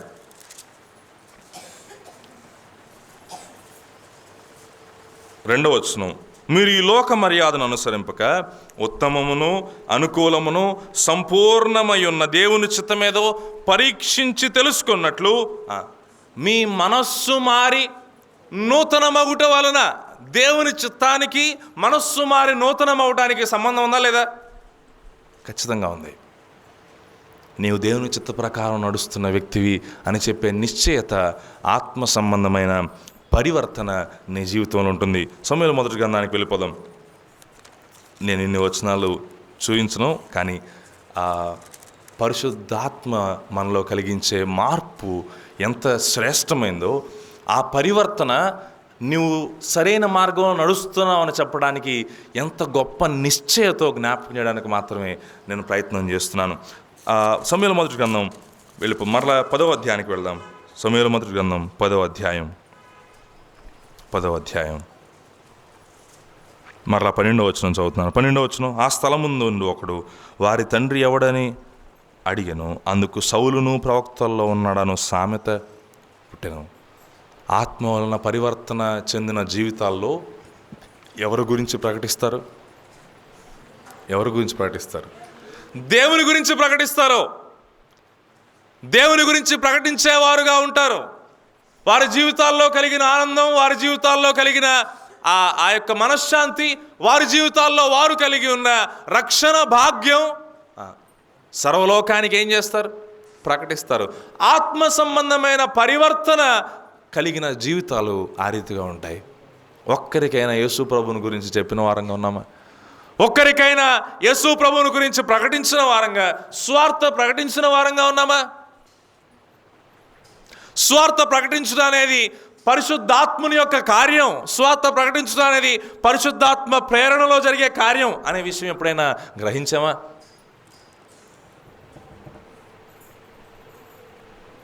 పరిశుద్ధాత్మ ప్రేరణ చేత కలిగిన ఈ లేఖనాలు మన ఎదుట ఉండగా, ఈ లేఖనానుసారంగా మన జీవితాలు ఎప్పుడైతే మారతాయో అప్పుడు ఆత్మ సంబంధమైన పరివర్తన కలిగిన వారంగా నీవు నేను చెప్పబడవచ్చు. మొదటిది, దేవుని చిత్తములో నడుస్తున్న వ్యక్తికి కలిగే మొట్టమొదటి నిశ్చయత భూ సంబంధమైన పరిరక్షణ. రెండవది ఆత్మ సంబంధమైన పరివర్తన. పరివర్తన లేని జీవితాలు దేవుని చిత్తానుసారంగా నడవట్లేదు అని ఈరోజైనా అర్థం చేసుకుందాం. 3వ మాటకు వెళ్తాను, నేను ప్రార్థన చేస్తాను. 17వ వచనంకి వెళ్దాం. 17వ వచనం. తర్వాత సమూయేలు మిస్పాకు యెహోవా యొద్దకు జనులను పిలువనంపించి ఇశ్రాయేలుతో ఇట్లా అన్నాడు. ఇశ్రాయేలు దేవుడైన యెహోవా ఇలాగ సెలవు ఇస్తున్నాడు. నేను ఇశ్రాయేలు అయిన మిమ్మల్ని ఐగుప్తు దేశంలో నుండి రప్పించి ఐగుప్తీయుల వశములో నుండి మిమ్మల్ని బాధ పెట్టిన జనములన్నిటి వశములో నుండి విడిపించితిని.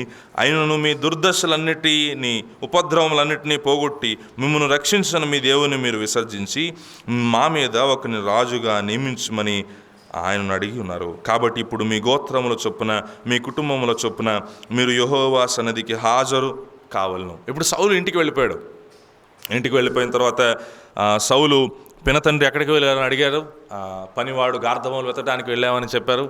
ఎందుకంటే నన్ను రాజుగా ఒకళ్ళు అభిషేకించారని చెప్తే ఎవరికి నమ్మడానికి, ఎంతవరకు రాజు లేడు, నువ్వు ఇప్పుడు కొత్తగా చెప్తున్నావు అని ఎవరు నమ్మరు. బట్ ఆ విషయాన్ని దాచిపెట్టినట్టుగా దాచిపెట్టి సౌలు ఏమి మాట్లాడకుండా సైలెంట్గా ఉన్నాడు. సమూయేలు గారు వచ్చాడు. ఇప్పుడు మిస్పాకు యెహోవా యొద్దకు జనులను పిలువనంపుడని సమూయేలు గారు సెలవిచ్చాడు. ఇశ్రాయేలు అందరూ వచ్చిన తర్వాత, ఇదిగో మీరు దేవుని విసర్జించారు, ఎవరు కావాలని కోరుకున్నారు? రాజు కావాలని కోరుకున్నారు. ఇదిగో మీకు రాజును ఏర్పాటు చేయడానికి దేవుడు అంగీకరించాడు. దేవుడు రాజును ఏర్పాటు చేయమని చెప్పాడు. కాబట్టి మీ గోత్రాలన్నీ రండి, మీ గోత్రాలందరూ రండి, దేవుడు ఎవరిని ఏర్పాటు చేశాడో చూపిస్తాను అంటే 22వ వచనం, గోత్రములు సమకూర్చారు. 21వ వచనంలో ఏ గోత్రం ఏర్పడింది? బెన్యామీను గోత్రం ఏర్పడింది. 22వ వచనంలో 22వ వచనం, కావున వారు ఇక్కడికి ఇంకొక మనుష్యుడు రావలసి ఉన్నదాన్ని యెహోవా యొద్ద విచారణ చేయగా, యెహోవా ఇదిగో అతడు సామానులో దాగి ఉన్నాడని సెలవిచ్చను. సౌలు గారు అభిషేకించబడ్డాడు, వెళ్ళిపోయాడు, భూ సంబంధమైన పరిరక్షణ పొందాడు ఈ మార్గంలో. అంత మాత్రమే కాకుండా ఆత్మ సంబంధమైన పరివర్తన కూడా పొందాడు ఈ మార్గంలో. ఇక ఇంటికి వెళ్ళిపోయాడు. ఇంటికి వెళ్ళిపోయి తాను చెప్పేది ఎవరో నమ్మరు కాబట్టి ఈయన ఏం చేశాడు? సైలెంట్గా ఉన్నాడు. అక్కడ అంతా అభిషేకం లేకపోతే రాజును నియమించే కార్యక్రమం జరుగుతూ ఉంటే ఈయన ఎక్కడ దాక్కొని ఉన్నాడు? సామాన్లో దాక్కొని ఉన్నాడు. ఈయన దాక్కున్నా కానీ దేవుడేం తెలియజేశాడు? ఆయన అక్కడ ఉన్నాడు. ఆయన ఏం కాబోతున్నాడు? ఇశ్రాయేలుకు రాజు కాబోతున్నాడు. 23వ వచనం, వారు పరిగెత్తుకొని పోయి అక్కడి నుండి అతను తోడుకొని వచ్చిరి. అతడు జన సమూహములో నిలిచినప్పుడు భుజములు మొదలుకొని పైకి ఇతరుల కంటే ఎత్తుగలవాడుగా ఉండెను. ఈ ఎత్తైన వ్యక్తి సామాన్లు ఎట్లా దాక్కున్నాడో నాకు అర్థం కాలేదు. కానీ 24వ వచనం, అప్పుడు సమూయేలు జనులందరిలో యెహోవా ఏర్పరచిన వారిని మీరు చూచితిరా? ఇదిగో యెహోవా ఏర్పరిచిన వాడితురే. యెహోవా ఏర్పరిచిన వాడితురే. మూడవది, దేవుడు తన చిత్తంలో నీవు నడుస్తున్నప్పుడు నీకు అనుగ్రహించే మూడవ నిశ్చయత, దేవుడు నీకు పరిచర్యను అప్పగించబోతా ఉన్నాడు. రైట్, నీకేం అప్పగిస్తున్నాడు? పరిచర్యను అప్పగించబోతున్నాడు, పరిపాలనను అప్పగించబోతా ఉన్నాడు. ఇది నిశ్చయత. నీవు సామానుల్లో దాక్కున్నా కానీ దేవుడు నీకు పరిచర్యను అప్పగిస్తాడు. నీవు వద్దనుకున్నా దేవుడు పరిచర్య అప్పగిస్తాడు. నాకొద్దు అని చెప్పి వెళ్ళిపోతున్నా దేవుడు పరిచర్యని ఖచ్చితంగా అప్పగిస్తాడు. ఈ పరిచర్య ఏ సంబంధమైన పరిచర్య? పరిరక్షణ ఏ సంబంధమైంది? భూ సంబంధమైంది. పరివర్తన ఆత్మ సంబంధమైంది. ఇప్పుడు పరిచర్య రాజ్య సంబంధమైన పరిచర్య. ఏ పరిచర్య? రాజ్య సంబంధమైన పరిచర్య. దేవుని చిత్తంలో నడిచే వ్యక్తి జీవితంలో కనిపించే మూడవ అంశం, రాజ్య సంబంధమైన పరిచర్యలో ఈ వ్యక్తి నియమించబడతాడు. రాజ్య సంబంధమైన పరిచర్య కొరకై ఈ వ్యక్తి తాను వద్దనుకున్నా కానీ ముందుకు వెళుతూ ఉంటాడు. రాజ్య సంబంధమైన పరిచర్య దేవుడు నియమించిన పరిచర్య. ఇప్పుడు ఈ వ్యక్తి ఏం చేయాలి? ఇక ముందుకు 13వ అధ్యాయం నుండి సౌలు రాజుగా కార్యక్రమాలు నిర్వహణలు చేపట్టబోతా ఉన్నాడు. ఇది ఎవరి చిత్తంలో జరుగుతున్న కార్యం? దేవుని చిత్తములో నీవు ఉన్నావు అని తెలియపరచబడుటకు రుజువు దేవుడు నిన్ను పరిచర్య కొరకు పిలుస్తున్నాడు. తన రాజ్య వ్యాప్తిని జరిగించే కార్యక్రమంలో నీవు పాలు పొందాలని పిలుస్తున్నాడు. యేసుక్రీస్తు ప్రభువుల వారు భూలోకానికి వచ్చినప్పుడు ఆయన ప్రకటిస్తున్న మాటలు, కాలం సంపూర్ణమైనది, దేవుని రాజ్యము సమీపించున్నది. యేసుక్రీస్తు ప్రభువుల వారు ఈ భూలోకములో దేవుని రాజ్యము సమీపించున్నది అనే స్వార్థను ప్రకటిస్తూ దేవుని రాజ్య వ్యాప్తిలో నీవు నేను కూడా పాలు పొందవలసిన వారమని తెలియజేస్తూ ఉన్నాడు. మొదట నా రాజ్యమును నీతిని వెదకుడి, అప్పుడు మిగిలినవన్నీ మీకు అనుగ్రహించబడతాయి. నా జీవితంలో దేవుని రాజ్యం కొరకైన పరిచర్యలో నీవు నేను పాలు పొందుతున్నామా? దేవుని రాజ్యం కొరకైన రాజ్య వ్యాప్తి కొరకైన పరిచర్య నీవు నేను చేస్తున్న వారంగా ఉన్నామా? ఎప్పుడైతే దేవుని రాజ్య సంబంధమైన పరిచర్య అనుభవం మన జీవితంలో కనిపిస్తుందో ఖచ్చితంగా నిశ్చయించుకోగలిగిన విషయం, నేను ఎవరి చిత్తంలో ఉన్నాను? దేవుని చిత్త ప్రకారమే అడుగులు వేస్తున్నాను. ఈ 3 విషయాలను మీరు ఏ విషయానికైనా ఏ నిర్ణయానికైనా మీరు అతికించండి. ఏ నిర్ణయాన్ని తీసుకునేటప్పుడు ఈ 3 విషయాలను ఆలోచించండి. ఖచ్చితంగా దేవుడు తన చిత్తానుసారమైన మార్గంలో మిమ్మల్ని తీసుకువెళ్ళడానికి సిద్ధంగా ఉన్నాడు. ఏదైనా ఉద్యోగం కొరకు ప్రయత్నం జరిగిస్తున్నాం అనుకుందాం. ఈ ఉద్యోగం దేవుని చిత్తానుసారమైందైనా కాదా? ఈ వ్యాపారం దేవుని చిత్తానుసారమైందైనా కాదా? నా జీవితం కొరకు దేవుడు ఏర్పాటు చేసిన మార్గం ఇదేనా కాదా అని ఆలోచించి ఎంచుకోవాలనుకున్న ప్రతి ఒక్కరికి ఈ 3 ప్రామాణికాలు మీ ఎదురుగా ఉన్నాయి. దీని ద్వారా దేవుడు భూ సంబంధమైన పరిరక్షణను అనుగ్రహిస్తున్నాడా? దీని ద్వారా దేవుడు ఆత్మ సంబంధమైన పరివర్తనను కలిగిస్తున్నాడా? అంత మాత్రమే కాదు, ఈ పని రాజ్య సంబంధంగా దేవుని రాజ్య వ్యాప్తి కొరకు ఏమన్నా ఉపయోగపడుతుందా? ఎప్పుడైతే ఈ యొక్క క్వాలిఫికేషన్స్, ఈ యొక్క సూచనలు, నిశ్చయతలు కనిపిస్తాయో నిర్భయంగా నీవు దేవుని చిత్త ప్రకారం నడుస్తాను ముందుకు వెళ్ళిపోవడానికి అవకాశం ఉంది. సౌలు బయటికి రావడానికి ఇష్టపడలేదు, కానీ దేవుడు బయటకు తీసుకొని వచ్చాడు సౌలును. ప్రజలందరూ కేకలు వేస్తున్నారు, రాజు చిరంజీవి యగునుగా కానీ కేకలు వేశారు. సమూయేలు రాజ్యపాలన పద్ధతిని జనులకు వినిపించాడు. కొంతమంది ఈ సౌలు ఏం చేస్తాడు అని చెప్పి సనుక్కున్న వారు కూడా ఉన్నారు. అయితే ఈ సౌలు దేవుని చిత్త ప్రకారం రాజుగా ఏర్పాటు చేయబడిన సౌలు. దేవుని చిత్తంలో వెళుతున్నప్పుడు చాలా సందర్భాలలో మనం ఆలోచించే విషయాలు, దేవుని చిత్తంలో మనం ఉన్నామంటే మనం ఆలోచించే విషయాలు సామాన్యంగా సుఖవంతంగా కనిపిస్తాయి. దేవుని చిత్తంలో మనం ఉన్నామంటే ఆలోచించే విషయాలు, దేవుని చిత్తంలో నేను ఉన్నాను కాబట్టి ప్రశాంతంగా నేను కూర్చున్నాను, దేవుని చిత్తంలో నేను ఉన్నాను కాబట్టి నా జీవితంలో సుఖ సంతోషాలు ఉన్నాయి, దేవుని చిత్తంలో నేను ఉన్నాను కాబట్టి నా పిల్లలకు పెళ్ళిళ్ళైనాయి, దేవుని చిత్తంలో నేను దేవుని చిత్తం ప్రకారం నడుస్తున్నాను కాబట్టి నాకు సంపద వస్తుంది.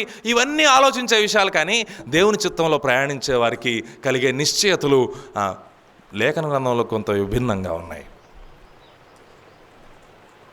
పేతురు పత్రికలో ఒక మాట ఉంటుంది, బాధపడుట కూడా దేవుని చిత్తమే. పేతురు పత్రికలో ఉన్నమాట నేను చెప్తుంది కాదు. దేవుని చిత్తంలో బాధ కూడా ఉంటుంది, దేవుని చిత్తంలో శ్రమపరచబడుట కూడా ఉంటుంది. కానీ వీటన్నిటి మధ్య భూ సంబంధమైన పరిరక్షణ దేవుడు ఇస్తాడు, ఆత్మ సంబంధమైన పరివర్తనను దేవుడు అనుగ్రహిస్తాడు, రాజ్య సంబంధమైన పరిచర్ను దేవుడు అనుగ్రహిస్తాడు.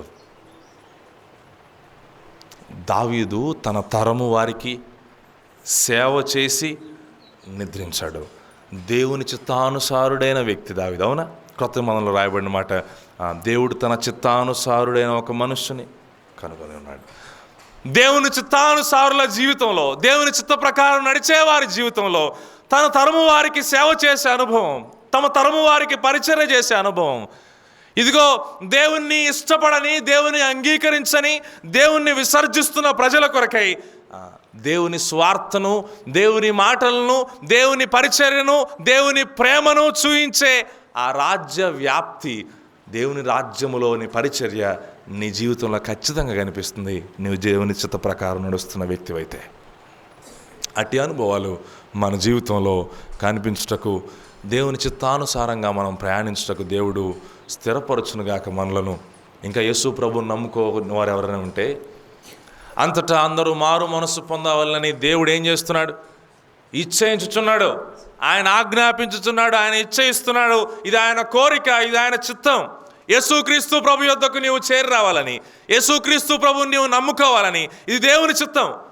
ఇప్పుడు తెలియపరిచాం కదా ఈ మాటలన్నీ. భూ సంబంధమైన పరిరక్షణ ఎవరికి? దేవుని చిత్తంలో నడుస్తున్న వ్యక్తికి. దేవుని చిత్తంలో ఇంకా దేవుని చిత్తం యొద్దకు రాని వ్యక్తుల కొరకు కాదు ఈ మాటలు. భూ సంబంధమైన పరిరక్షణ నీకు కలగాలంటే, ఆత్మ సంబంధమైన పరివర్తన నీకు కలగాలంటే, రాజ్య సంబంధమైన పరిచర్యలో పాలు పొందాలంటే నీవు మొదట దేవుని చిత్తమైన మారు మనస్సును నీవు పొందుకొనవలసిన అవసరం ఉంది. యేసుక్రీస్తు ప్రభు ఈ మారు మనస్సును సర్వలోకానికి అనుగ్రహించడం కొరకై ఆయన కలువరి శిలువలో ఆయన ప్రముఖుడయుండి, ఆయన దేవుడయుండి మానవునిగా మారి కలువరి శిలువలో నీ కొరకు నా కొరకు రక్తాన్ని చిందించి ప్రాణాన్ని అర్పించి సమాధి చేయబడి తిరిగి లేపబడ్డాడు. ఆయన ఇప్పుడు ఆయన యందు విశ్వాసం ఉంచితే, దేవా నేను పాపిని, అని నీ పాపాన్ని ఒప్పుకొని ఆయన వద్దకు చేరువస్తే దేవుడు నిన్ను క్షమించడానికి, దేవుడు నిన్ను రక్షించడానికి సిద్ధంగా ఉన్నాడు. అంత మాత్రమే కాదు, నీవు రక్షణ పొందటం, మారు మనస్సు పొందటం అనేది ఎవరి చిత్తం? దేవుని చిత్తం. అక్కడ నుండి నీవు దేవుని చిత్త ప్రకారం నడవటం ప్రారంభించవచ్చు. అక్కడి నుండి నీవు దేవుని చిత్త ప్రకారం నడుచడం అనేది ప్రారంభమవుతుంది. ఈ విశ్వాస ప్రయాణంలో దేవుడు నీకు ఏది తక్కువ కాకుండా చూసుకోవడానికి ఆయన సిద్ధంగా ఉన్నాడు. ప్రార్థన చేద్దాం. తల్ల వంచి మోకరిస్తే ప్రార్థన.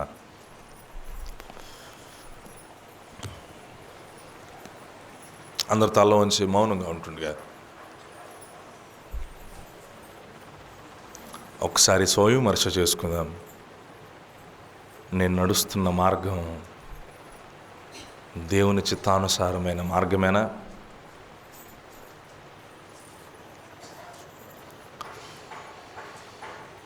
దేవుని చిత్తానుసారమైన మార్గంలో నడిచే వారికి ఉండే నిశ్చయతలు నా జీవితంలో కనిపిస్తున్నాయా?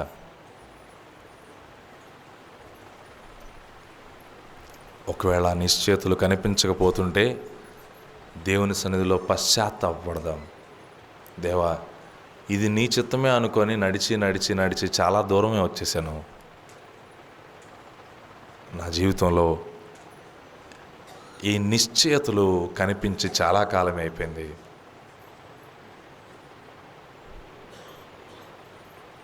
ఆత్మ సంబంధమైన పరివర్తన నా జీవితంలో లేదు. దేవా, నన్ను క్షమించు. నీ చిత్త ప్రకారం నడవటానికి నాకు సహాయం దయచేయి. ఈ నిశ్చయతలన్నీ కనుక్కోవాలంటే, ఈ నిశ్చయతలన్నీ మనం గమనించాలంటే మొదట సమూయేలు ద్వారా దేవుడు చెప్తున్న మాటలను ఆలకించి దాని ప్రకారం నడవవలసిన అవసరం ఉంది. ఈ నిశ్చయతలు తెలియపరచబడేది దేవుని మాట ద్వారా మాత్రమే. ఈ నిశ్చయతలను గ్రహించగలిగేది దేవుని వాక్యం ద్వారా మాత్రమే. సమూయేలు గారు సౌలు గారికి ఈ నిశ్చయతల గురించి చెప్పకపోతే ఏనాడు సౌలు గారు ఈ నిశ్చయతలను తెలుసుకునే అవకాశం లేదు. దేవుని వాక్యం దిక్సూచిగా ఈ నిశ్చయతలను నీకు అనుగ్రహించడానికి ఇష్టపడుతుండగా దేవునికి, ఆయన లేఖనాలకు తల వంచడానికి ఇష్టపడతారా? నిశ్చిత ప్రకారం నడవటానికి నేను ఇష్టపడుతున్నానయ్యా అని దేవునితో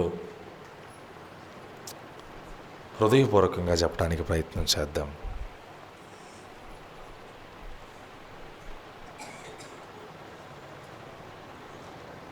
ఇంకా యేసు ప్రభువును నమ్ముకొని వారుంటే మీరు ఇంకా దేవుని ప్రణాళిక యొద్దకు చేరుకోలేదని గ్రహించండి.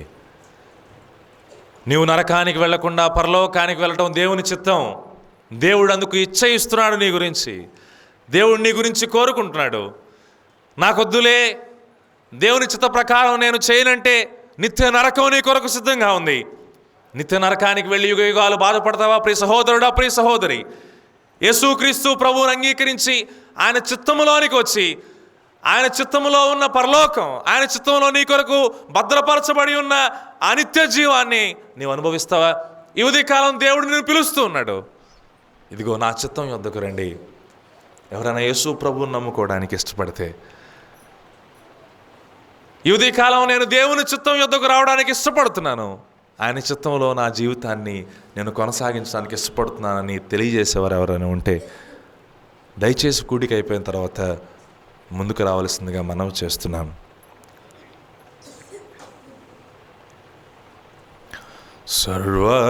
సర్వచిత్తంబు నీదేనయ్యా, స్వరూపమిచ్చు